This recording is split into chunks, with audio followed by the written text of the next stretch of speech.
अस्सलाम वालेकुम। एक स्टेज के ऊपर पाकिस्तान तहरीक-ए-इंसाफ और पीडीएम के दरमियान जो मुज़ाकरात का अमल था, इस एक नुक्ते पर आ गया था कि बजट के बाद जुलाई के महीने के अंदर केयर टेकर सेटअप जो है उसको लाया जाए और फिर इंतखाबात की तरफ जाया जाए। सिर्फ तफसील जो तय करनी बाकी ये थी कि पीटीआई का मुतालबा ये था कि बजट के फ़ौरी बाद जैसे ही बजट पास हो तो वो उनका ख्याल ये था कि 1 जुलाई को असम्बलियाँ डिज़ोल्व करें और केयर टेकर सेटअप लें। और पीडीएम की तरफ से जो जवाबी प्रपोज़ल ये थी कि नहीं, जुलाई के महीने के आखिर में किसी वक्त करेंगे, लेकिन बाद में जो 90 रोज़ की शर्त है उसको हम 50-60 रोज़ पे ले आएंगे। तो सितंबर एंड पे मोर और लेस किसी वक्त इंतखाबात की तरफ दोनों जमातें बढ़ने पे आमादा थीं। अभी भी अगर पाकिस्तान के हालात के थोड़ी बहुत भी दर्द है पीडीएम के पास, इस्टेब्लिशमेंट के पास, हमारी जुडिशरी के पास और पीटीआई के अंदर, तो इन सारों को मिल के अक्टूबर के फर्स्ट वीक में कर लें या 30 सितंबर को कर लें, किसी वक्त इंतखाबात की तरफ इन्हें बढ़ जाना चाहिए और मुज़ाकरात करने चाहिए। किसी बहुत बड़े हादसे का इंतज़ार नहीं करना चाहिए। इतनी एक्सप्लोसिव सिचुएशन है जो इकॉनमी की है, जो ग्राउंड रियलिटीज़ हैं, जो सिक्योरिटी सिचुएशन है, लेकिन सब एक अपने अपने खेल के अंदर मगन है और शायद किसी को एहसास नहीं है कि अगर एक हादसा हो गया, अल्लाह ना करे ऐसा हो, तो क्या ये हालात संभाले जाएंगे। जो कुछ 9 मई को हुआ था, क्या वो बड़ा खुशगवार वाक़या था कि उसका इंतज़ार किया जाए कि अब हम बहुत तगड़े हो जाएं कि पहले इमरान खान नहीं था मानता, अब हम नहीं मानेंगे। तो थोड़ा सा नरमी अपने अंदर पैदा करें और पाकिस्तान और पाकिस्तानियों के मुस्तकबिल का सोचें। वो जो यूथ है ना, ढेरों ढेर जो बेरोज़गार है, जिसकी जेब में पैसा भी नहीं है, जो भूखे हैं, इकनॉमिक एक्टिविटी कोई नहीं है, फैक्ट्रियों में भी जॉब्स कोई नहीं है, पहले उनका सामने रखते हुए अगर आप फ़ैसला करेंगे तो फिर फ़ैसला लेने में आसानी हो जाएगी। और ये बिला वजह की पकड़ धकड़ ये किसी हद तक आपको फ़ायदा देगी, उससे ज़्यादा फिर ये काउंटर प्रोडक्टिव हो जाएगी। आज भी जेल से रिहाई हुई है अली मोहम्मद ख़ान की और शहरियार अफरीदी की, तो दोबारा पकड़ लिया गया। ये दुरुस्त अमल नहीं है। अगर कोई मुकदमा है तो मुकदमा चले, मुकदमे में सज़ा हो जाए वो ठीक है। इसी तरीके से इमरान रियाज़ है, उसकी जबरी गुमशुदगी के ज़ुमरे में उसकी वो आती है, तो ये पाकिस्तान में नहीं हो सकता। पाकिस्तान एक महज़ब मुल्क है और इसके अंदर ऐसे किसी की जबरी गुमशुदगी और बिल्कुल नामनासिब और काबिल मज़म्मत हरकत है। हमने पीटीआई के कुछ लोगों की फ़हरिस्त मुरतब की है। अभी तक हमारे पास जो इनके पार्लियामेंटेरियंस की तादाद है वो 100 से ज़ायद है, जो अपना लातल्लुकी का ऐलान कर चुके हैं पाकिस्तान तहरीक-ए-इंसाफ से। 108 या 110 के करीब तादाद हो चुकी है।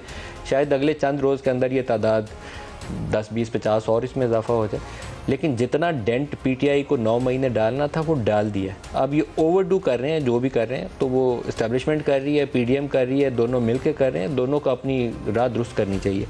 अब जो नाम मेरे सामने है वो सुन लें, तो पीटीआई में बाकियों के नाम, एटलीस्ट मुझे सारों के नाम भी नहीं आते इसके अलावा।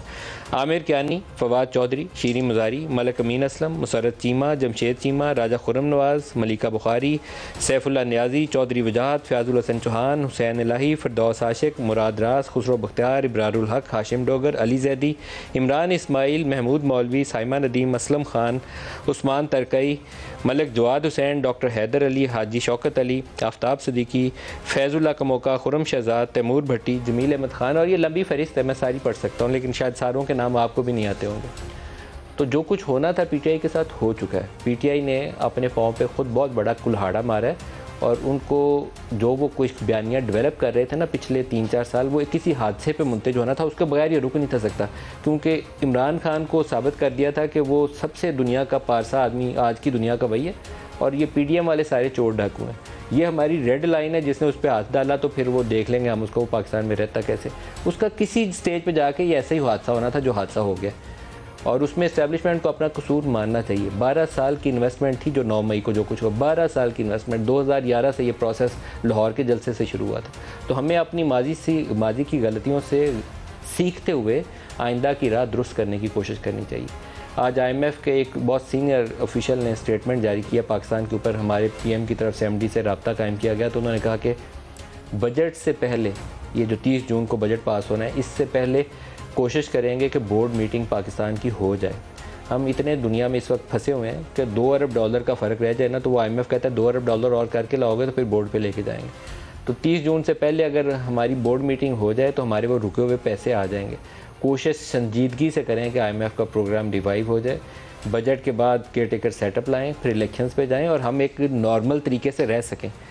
वो बच्चे जो पढ़ के यूनिवर्सिटियों की डिग्रियां लेकर सड़कों पे मारे फिर रहे हैं, वो कहाँ जाएंगे? उसका किसी के पास कोई जवाब नहीं है। ना किसी हुकूमत में बैठे किसी शख्स के पास है, ना इसका जवाब इमरान खान के पास है। ये सोशल मीडिया की कैंपेन से किसी का पेट नहीं भर सकता, और ना इसका जवाब इस्टेब्लिशमेंट के पास है। वो किसी और घोड़े को पाल लें, किसी और घोड़े को खड़ा कर लें, कोई फ़ायदा नहीं होगा, डिलीवर नहीं होगा। डिलीवर तब होगा कि वो खुद से अपने बलबूते के ऊपर कोई आए और फिर वो डिलीवर करे।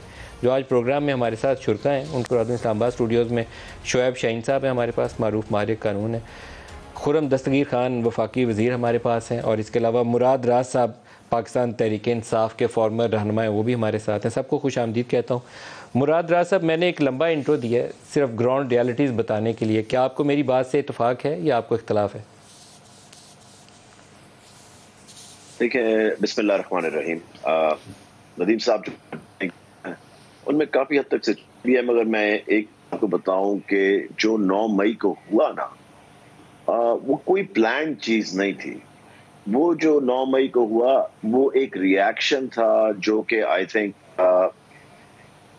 गुस्से का था, सब चीज़ों का था। एक चीज़ें जो बिल्कुल जंबल अप करके ना एक पॉइंट तक आ गई और वो ट्रिगर पॉइंट बन गया इमरान खान साहब की जो इम्प्रिजनमेंट थी। मगर जहाँ पे ये चीज़ें कही जा रही हैं कि जी यहाँ पे कोई कैंप्स में ट्रेनिंग होती थी और इसकी कोई बड़ी लंबी चौड़ी प्लानिंग थी, इस तरह का कुछ भी नहीं था। क्योंकि मैं भी 15 साल से पार्टी में हूँ, मैंने अपने हाथ से पार्टी बनाई है। लाहौर का जलसा जब हुआ था जिसकी आपने बात की, मैं जनरल सेक्रेटरी था उस वक्त लाहौर का, और अपने हाथ से हमने सब कुछ खड़ा किया था। और हमने जब आपने देखा कि 15 साल में से मैंने 13 साल सड़कों पे ही गुजारे हैं। सो इसलिए हमने कभी भी हम उस एक्सट्रीम पे नहीं गए जिस एक्सट्रीम पे इस चीजें चली गई। और वो एक्सट्रीम थी जिसमें हम लोग वो थे, और उसमें काफी लोग थे जो कि कभी भी नहीं चाहते थे कि बात इस जगह तक पहुंचे। एट दी नदीम साहब, बात जो होनी है वो टेबल पे बैठ के होनी है। जब टेबल पे मसला हल होना है, क्योंकि सड़कों पे तो नहीं होना, और हमने वो देख लिया था। 15 साल हम ये करते रहे, सड़कों पे मसला हल नहीं होता, बात टेबल पे होती है। और बात उन्हीं लोगों से होनी थी ऑब्वियसली जो इस मुल्क में है। आई मीन, हमने कोई अमेरिका से तो लोग नहीं, अब भी ऑफर दी जा रही है, तो इसलिए हमें ये पहले कर लेना चाहिए था। दूसरी चीज मैं आपसे ये कहूं कि जिस पॉइंट पे हम आ गए थे, हम हमेशा कोशिश करते थे कि इस पॉइंट पे कभी भी ना आया जा सके। एक दिन जो हुआ कभी भी नहीं होना चाहिए था। एक एक्सट्रीम सिचुएशन बन गई जो कि कोई भी नहीं चाहता था। कौन चाहता है कि उसको अपने मुल्क को जल्द देखे? So I think it was a no return for a lot of people, कि जिसकी वजह से आज हम लोग यहां बैठे हैं। क्योंकि मैं आपको एक चीज, उसकी मेन वजह क्या थी, जब खान साहब मूव हुए ना जमान पाक अपने इंजरी के बाद, कुछ ऐसे जबरदस्त एडवाइजर्स उनके साथ लग गए दिन रात, जो कि आप सोच सकते हैं कि उनको सारा वक्त नेगेटिव पॉलिटिक्स की तरफ घसीटते, और आप सोच नहीं सकते कि वो इतनी ज्यादा उन्होंने बाकी सबको पीछे कर दिया और आज इस तरह के कब्जा कर लिया बिल्कुल खान साहब के पाक के ऊपर। एंड इट वाज लाइक सारा वक्त वो नेगेटिव पॉलिटिक्स का सोच रहे। तो जहां पे आज वो एडवाइजर्स हमें ले आए ना, जिस नैज पे लाके खड़ा कर दिया, वो इन एडवाइजर्स का कमाल है जो कि पिछले 6 महीने से लगे हुए थे कि जी you know what kind of politics we should be doing. So I think it's very unfortunate कि ये हुआ है। ऑब्वियसली कोई भी नहीं चाहता, हम तो कभी चाहते थे। आई मीन, हमने इस मुल्क में रहना है, ये हमारा मुल्क है, किसी और का तो नहीं ना जी। हम तो सब कुछ छोड़ के आए हैं, हर कश्ती चला के आए हैं यहाँ पे, और 15 साल तो सिंसेरिटी के साथ दिए हैं अपने मुल्क को। सो इसलिए खुर्रम साहब से भी इस पे राय लेते हैं। खुर्रम साहब, बातचीत से रास्ता निकालना चाहिए, आपको वो पोजीशन इख्तियार नहीं करनी चाहिए जो इमरान खान सड़कों पे नारे मार के, और प्राइम मिनिस्टर के तौर पर भी वही नारे मार के कि मैं चोरों डाकुओं से बात नहीं करूँगा। आपको उससे आगे, उस गलती से बचते हुए आगे का रास्ता तलाश करना चाहिए। क्या कहेंगे? मलिक साहब, पहले तो तारीख के तलख हक़ाइक़ अपने सामने रखने कि 9 मई का पहला वाक़या नहीं था। तहरीक इंसाफ ही वो पार्टी है जिसने 2014 में धरने के दौरान पाकिस्तान टेलीविज़न पर डंडों से कब्जा किया था और तोड़ फोड़ की थी। वही जमात है जिसने पार्लियामेंट का जंगला गिराया था। वही जमात है जिसने 150 से ज़ायद इस्लामाबाद पुलिस के अफसरों को, एहलकारों की हड्डियां तोड़ी थी, जख्मी किया था, जदोकोब किया था, ये वही लोग हैं जो 2016 अक्टूबर में मुसल्ला होकर खैबर पख्तूनख्वा से इस्लामाबाद पर हमला करने आए थे और इनको अटक पुल पर पसपा किया गया था। और ये वही लोग हैं जो 25 मई को इस्लामाबाद पर भी पिछले साल हमलावर हुए थे। उन्होंने वहां भी मेट्रो स्टेशन को आग लगाई थी, दरख्तों को आग लगाई थी, बलवा किया था। तो ये 9 मई का बलवा जो है ये पहला नहीं है तहरीक इंसाफ के रिकॉर्ड के ऊपर। लेकिन 9 मई के जो वाकयात, देखिए अगर हुकूमत ने इनको गिरफ्तार किया, इमरान खान साहब को, तो हुकूमत पर हमला करने की बजाय ये शहीदों की यादगारों पर क्यों पहुंच गए? ये शहीदों के मुजस्समों को क्यों बेहुरमती उनकी की इन्होंने? और फिर शहीदों की यादगारें, अब जुडिशल कॉम्प्लेक्स को क्यों तोड़ा इन्होंने? उन्होंने तो गिरफ्तार नहीं किया था अदलिया ने, अदलिया तो इनको सपोर्ट करी थी। दीर में स्कूल क्यों जलाया? स्कूल वालों ने तो नहीं कुछ किया था कि जी हम इमरान खान को गिरफ्तार किया, लेकिन स्कूल जला दिया, मेट्रो स्टेशन जला दिया रावलपिंडी में, जना हाउस जला दिया। इन्होंने जो है वही लोग हैं जिन्होंने पार्लियामान का जंगला गिराया और वही लोग फिर जीएचक्यू का जंगला गिराने पहुंचे। वही लोग जिन्होंने पाकिस्तान टेलीविजन पर कब्जा किया डंडे लेकर, वही लोग फिर रेडियो पाकिस्तान पेशावर को आग लगाने पहुंच गए, उसको आग लगा दी। उसके बाद मोटरवे का टोल जला देते हैं, थाने जला देते हैं पूरे मुल्क में, लाहौर में, इस्लामाबाद में। फिर इन्होंने जो है वो पुलिस वालों को तो जदों को अब तो हजारों की तादाद गालिबन हो जाएगी, गाड़ियां जला देते हैं ये। तो ये जो पूरा रिकॉर्ड है, यानी यहां तक कि अभी आपको मालूम है 28 मई 2 दिन पहले गुजरी है कि वो चागी पहाड़ का रेप्लिका जला दिया इन्होंने, जो पाकिस्तान की एटमी कुव्वत की निशानी था। तो ये जो पूरी टारगेट्स की लिस्ट है मलिक साहब, ये हादसा नहीं है, ये एक तजवीराती लिस्ट है। This is a strategic targeting जो तहरीक इंसाफ ने सोच समझ कर ये की है। और उस दिन जो है 9 मई को हम ये देख रहे हैं कि कोई अवाम का कोई स्पॉन्टेनियस रिएक्शन नहीं था। बिल्कुल जत्थे आए, मुतशद्दद जत्थे, जिनको ये कहा गया था कि तुमने यहां हमला करना है, तुमने वहां हमला करना है, तो लिहाजा पूरे मुल्क में वो जो टारगेटिंग थी उसके मुताबिक हमला हो गया।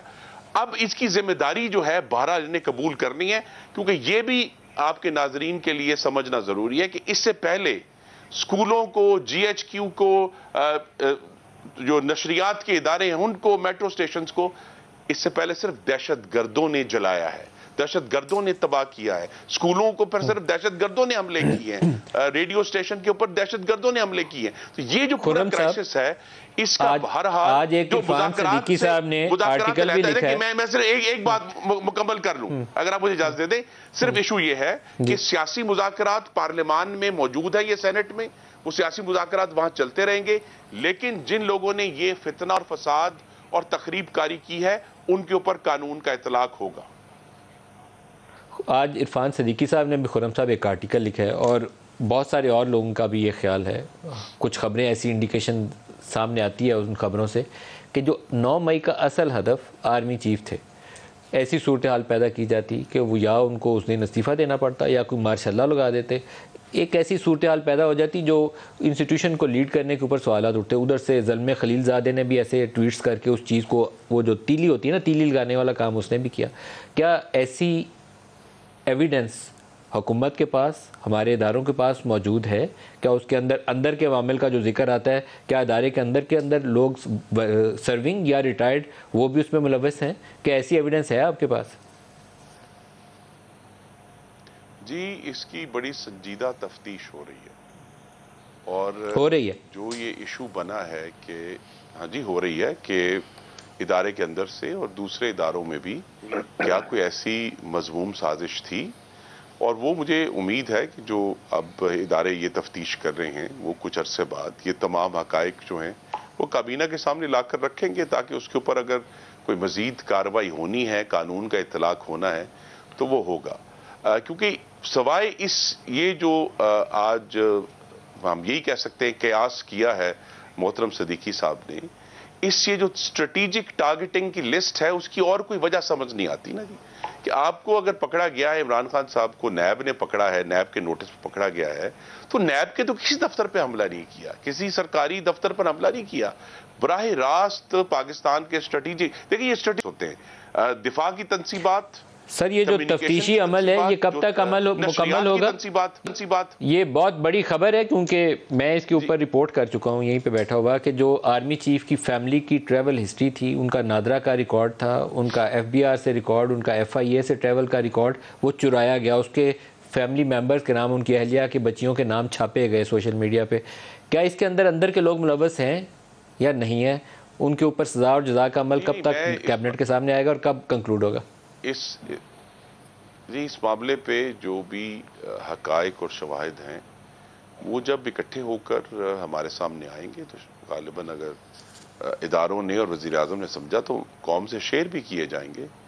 लेकिन बहरहाल ये एक संजीदा मामला है और उसको सिर्फ सियासी इख्तलाफ के कालीन तले दबाया नहीं जा सकता।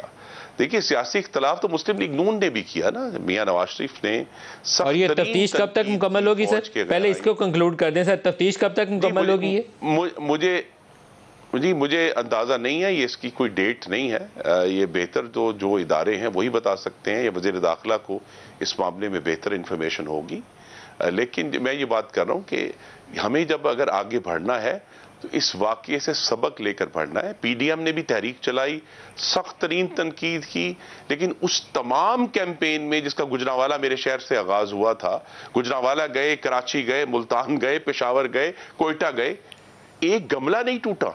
आग लगाना तो दूर की बात है, किसी दरख्त को आग लगाना दूर, एक पत्ता नहीं टूटा। शोएब साहब से तो जो असल सियासी इख्तलाफ की वजह है वो हमने तो वाजे किया कि सियासी इख्तलाफ इस तरीके से होता है। ये सियासी इख्तलाफ नहीं था, ये बराह रास्त रियासत पर हमला था जिसकी बहरहाल जिम्मेदारी किसी न किसी के ऊपर फिक्स करनी पड़ेगी। शोएब साहब, पॉलिटिकल डायलॉग बहुत बड़ी लड़ाइयों का हल निकाल देता है, यहाँ पे डायलॉग की जरूरत है। अब होगा कैसे आगे बढ़ा जाएगा, उसके ऊपर रोशनी डालिए।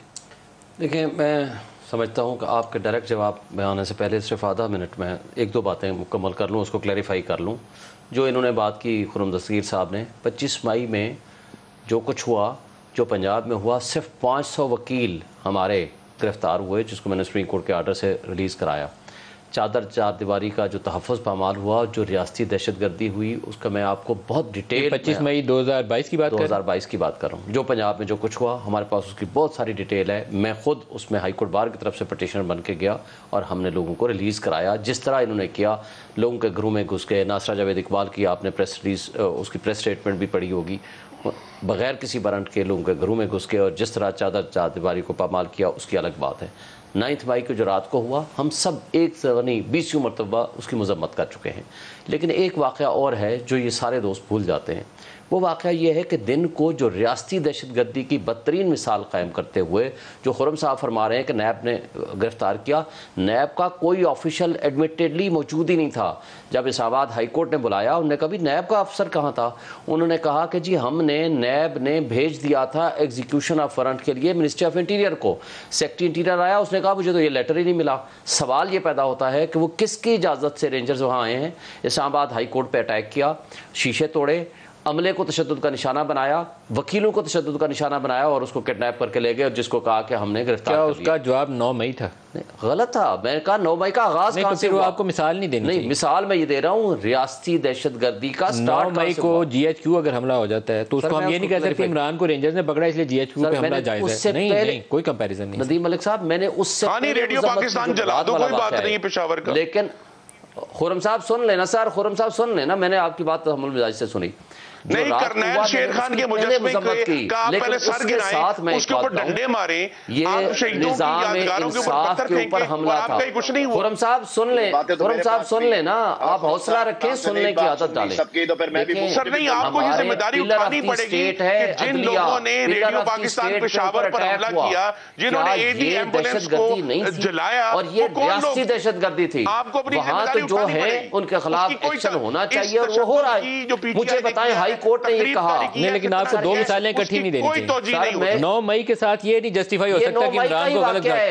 सुप्रीम कोर्ट ऑफ पाकिस्तान ने कहा कि इमरान की गिरफ्तारी गैर कानूनी थी, उसको तो इंसाफ मिल गया। तो जो 9 मई को जो आग लगाई पूरे पाकिस्तान में, उसका इंसाफ कैसे होगा? सुने ना नदीम मलिक साहब, जो हुआ मैं उसकी पहले मजम्मत की। मैं 9 मई वाले पहले कंपैरिजन करके नहीं करना चाहिए आपको। 9 मई को बोलने गलत है। 9 मई को इस्लामाबाद हाईकोर्ट ने कहा FIR दर्ज करें, आज तक FIR दर्ज नहीं हुई। इस्लामाबाद हाईकोर्ट ने कहा कि हमारे CCTV कैमरे और हमारी इंस्टॉलेशन उठा कर ले गए, उसके खिलाफ पर्चा दें। आज तक इस्लामाबाद हाईकोर्ट अपना पर्चा दर्ज नहीं करा सकती। बहस इमरान वाले पे कर लेते हैं, फिर 9 मई छोड़ देते हैं। नहीं, ये 9 मई का ही, 9 मई के 2 आप कंपैरिजन गलत करते हैं, मैं इस पे मुतफिक नहीं हूं। मैं ये कहता हूं कि इमरान की गिरफ्तारी गलत तरीन है, लेकिन 9 मई जस्टिफाइबल नहीं। स्कूल जला दिया सर, एक है गिरफ्तारी, नदीम साहब, एक है गिरफ्तारी, एक है एक निजाम इंसाफ के ऊपर हमला। आप एक हाई कोर्ट के ऊपर हमले का मतलब है आपने निजाम इंसाफ पे हमला किया है, लिहाजा दो अलग अलग वाक़यात हैं। किसने तोड़े? जी आपने तोड़े हैं ना जी, रेंजर्स ने तोड़े हैं, आपकी निगरानी में तोड़े गए हैं इस्लामाबाद हाई कोर्ट के। जो कुछ हुआ हाई कोर्ट ने ऑर्डर किया। अब मैं आगे चलता हूं, एक दो और चीजें करके मैं आपके जवाब की तरफ आता हूं। देखें, बड़ा कानून इंसाफ को इन्होंने सिंपल बना दिया। आज प्रेस रिलीज जारी करो, आप बरी हो जाते हैं। आपने अपने इंट्रो में बड़ी खूबसूरत बातें की हैं, लेकिन मुझे ये बताएं, ये कोई निज़ाम इंसाफ का तकाजा है कि एक शख्स को एक दफ़ा छोड़ा, 2 दफ़ा छोड़ा, 4 दफ़ा छोड़ा, जब तक प्रेस रिलीज नहीं करेगा वो बाहर नहीं आएगा? और हाई कोर्ट के 2 जज साहिबान ने 3 मुख्तलिफ केसेस में ही कहा कि भाई प्रेस रिलीज होगी तो आपकी रिहाई होगी, हम तो आपको ऑर्डर रिलीज का कर देंगे, लेकिन प्रेस रिलीज करोगे तो आपकी रिहाई होगी। ये नहीं होना चाहिए। जब आप जुल्म को बढ़ा दोगे, जब ज्यादतियों को बढ़ा दोगे, अगर कोई मुजरिम है, कोई मुल्जिम है, कानून के मुताबिक उसके खिलाफ प्रोसीड करें। ब्रेक करीब आ गई है, लेकिन जो जालिमाना काम था ना, 2-2 साल शाहिद खाकान को, नवाज शरीफ को, मिफ्ता इस्माइल को, बेशुमार लोगों पे, एहसन इकबाल को, कुछ ढंग का केस भी नहीं था, तो वो सजा मकाफाते अमल आज आपके सामने है। जो ये गलती कर रहे हैं PDM वाले, ये कल को ये भी सजा पाएंगे। मैं तो इन दोनों को कह रहा हूँ कि मत करें ये गलती, ये जुल्म की सजा मिलती है। तो 3 साल पहले उनको भी कहा था, इनको भी कहा, लेकिन वो बात नहीं, सोशल मीडिया पे चल रहा है, लेकिन आज तो इनकी बात हम करते हैं। ये भी नहीं बात है। ब्रेक ले लें, मैं अपनी बात मुकम्मल करूँ। प्रोग्राम में दोबारा खुशामदीद कहता हूँ। 9 मई को जो कुछ हुआ वो एक सान्या है, ब्लैक डे उसे कहते हैं, और मैं कन्विंस हूँ कि वो ब्लैक डे है। जब आपको रियासत के इदारों के ऊपर हमला होता नज़र आए, उसको आप किसी भी सेंस में जस्टिफाई नहीं कर सकते।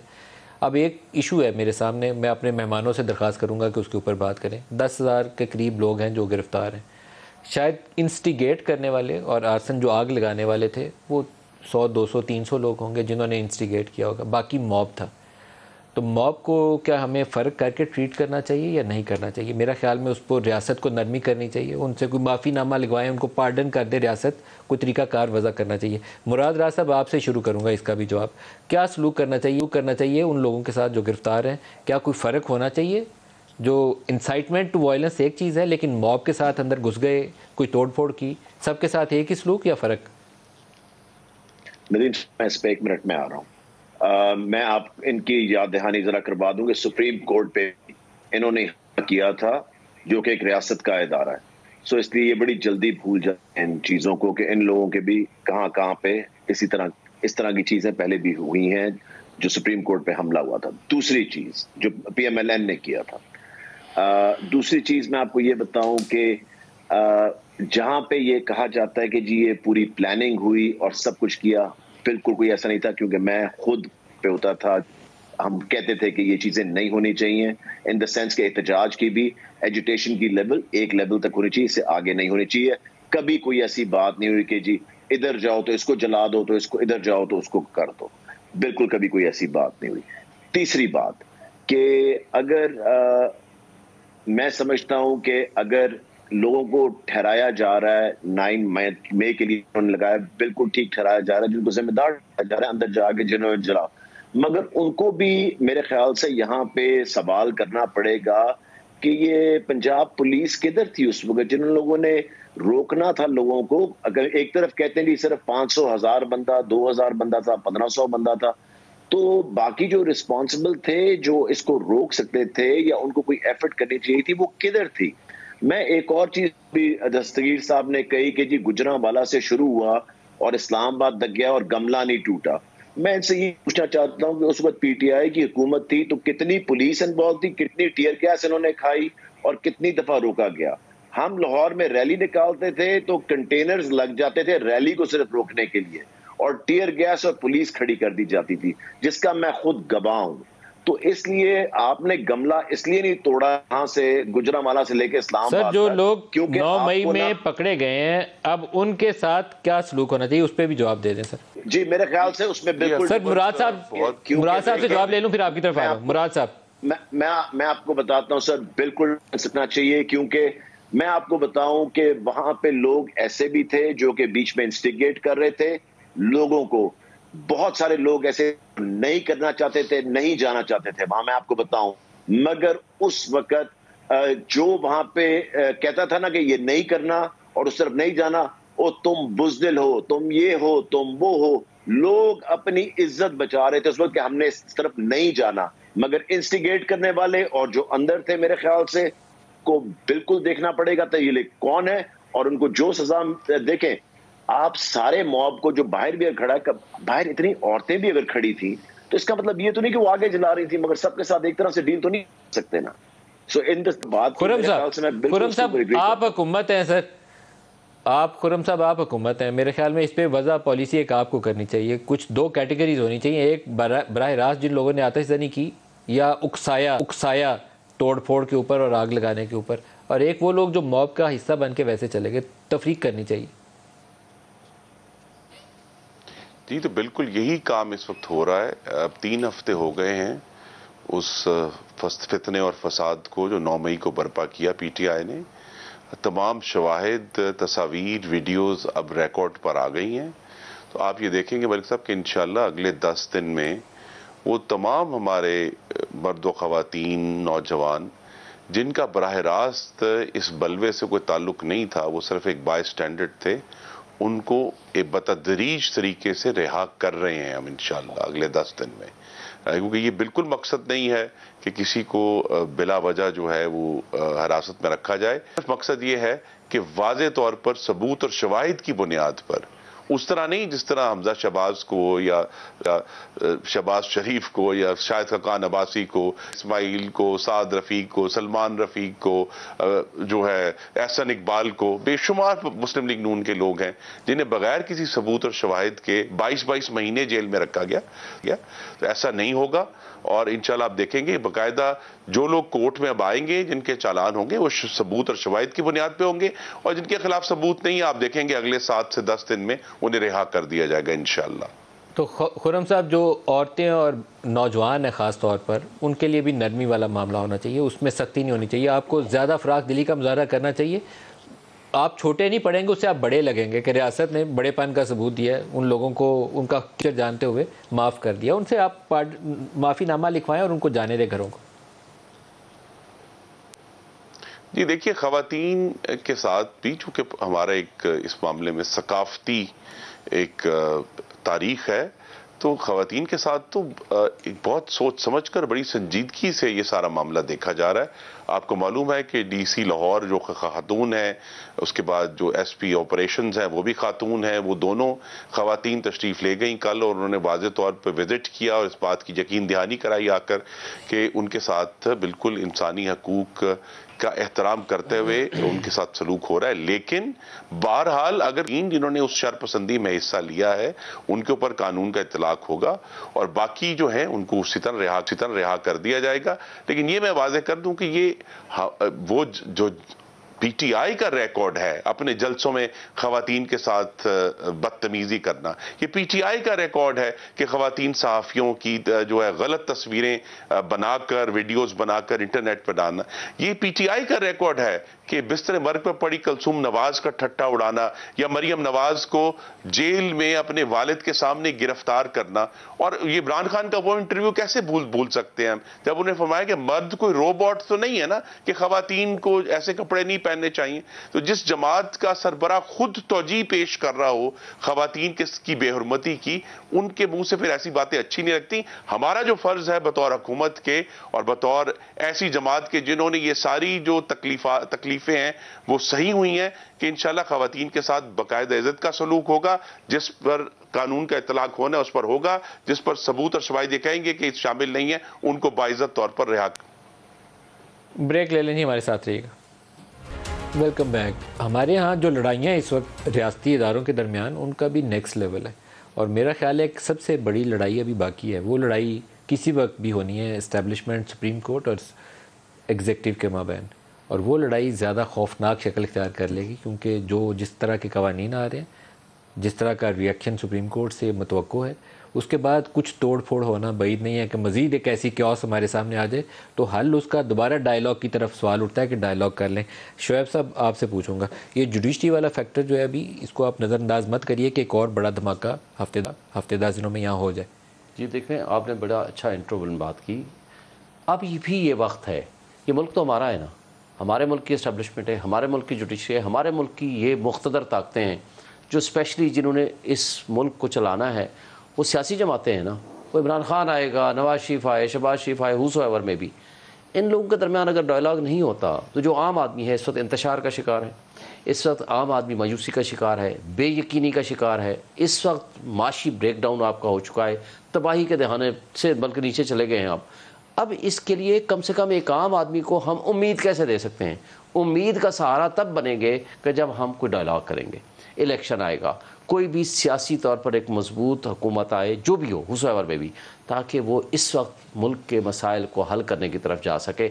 और बेयकीनी जब तक आप ख़त्म नहीं करेंगे, और जो आप लड़ाई वाली बात सोच रहे हैं, देखें सुप्रीम कोर्ट के अंदर तकसीम, इस्टेब्लिशमेंट के अंदर तकसीम, सियासी जमातों के अंदर तकसीम, कौम को हम लेके कहाँ जा रहे हैं? पोलराइजेशन अब इस कदर बदतरीन हालत में चली गई है। और फिर या तो आप इतने ज़बरदस्त मुल्क हो, अमेरिका की तरह पोलराइजेशन है भी तो कोई फर्क नहीं पड़ेगा, मुल्क को कुछ नहीं होगा। सर वो डिफॉल्ट पे पहुंचे हुए, अमेरिका भी डिफॉल्ट पे पहुंचे हुए, वही वाली बात है, उसको बचाने के लिए लिमिट बढ़ा रहे हैं। चले उनका, चलो एक स्ट्रॉन्ग इकोनॉमी तो है, उनके पास डेट की लिमिट बढ़ाने की गुंजाइश हमारे पास नहीं है। हमारे पास है क्या? हम तो अच्छा चलो जैसे तैसे करके हमने इंपोर्ट पे पाबंदी लगा के आज हमने ये साल गुजार लिया।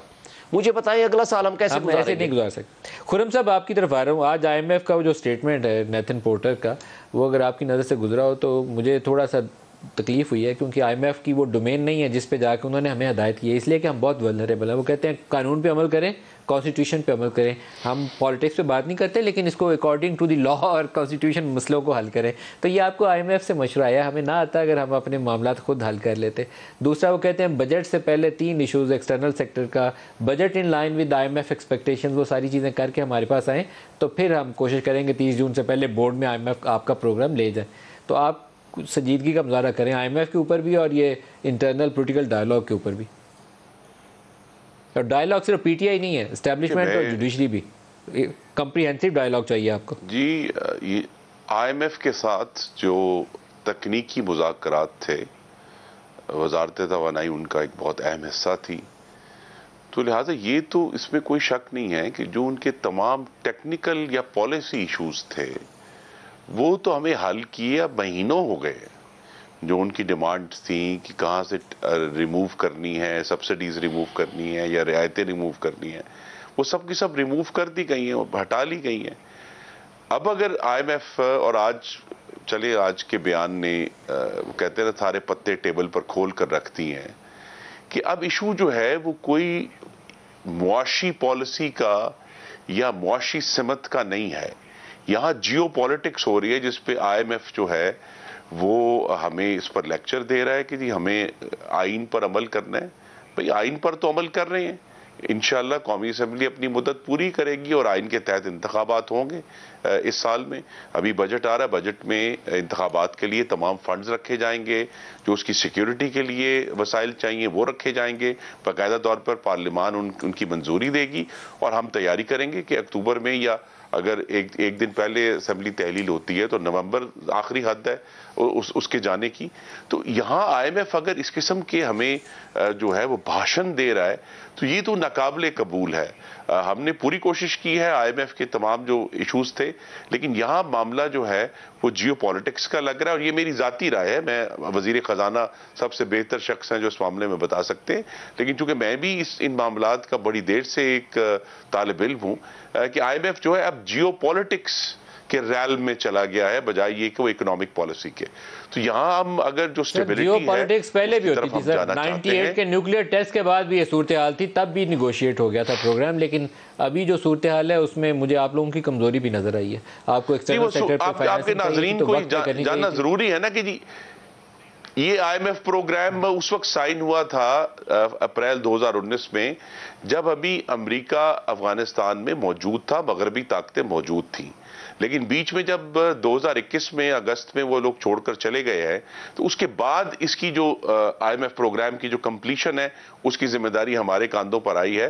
तो इसी में यही इशू है कि वो जो मारूजी हालात है जिनके तहत ये मामला आगे चलना था, वो अफगानिस्तान से इनखला के बाद तब्दील हो गए और पाकिस्तान के साथ जो चाइना का वक्त खत्म हो गया मेरे पास, लेकिन ये मौजूदा प्रोग्राम मिफ्ता इस्माइल का बहाल किया हुआ प्रोग्राम है। इट्स ए मॉडिफाइड प्रोग्राम जो आपकी हुकूमत का प्रोग्राम है, पुराने वाला प्रोग्राम एज इट इज़ नहीं है। तो आपकी रिस्पॉन्सिबिलिटी मुकम्मल तौर पर उतनी है जितनी इमरान खान की थी। खुर्रम दस्तगीर साहब, शोएब शाहीन साहब और मुराद राज साहब, सबका शुक्रिया। आज के लिए इतना ही इजाज़त दीजिए। अल्लाह हाफ़िज़।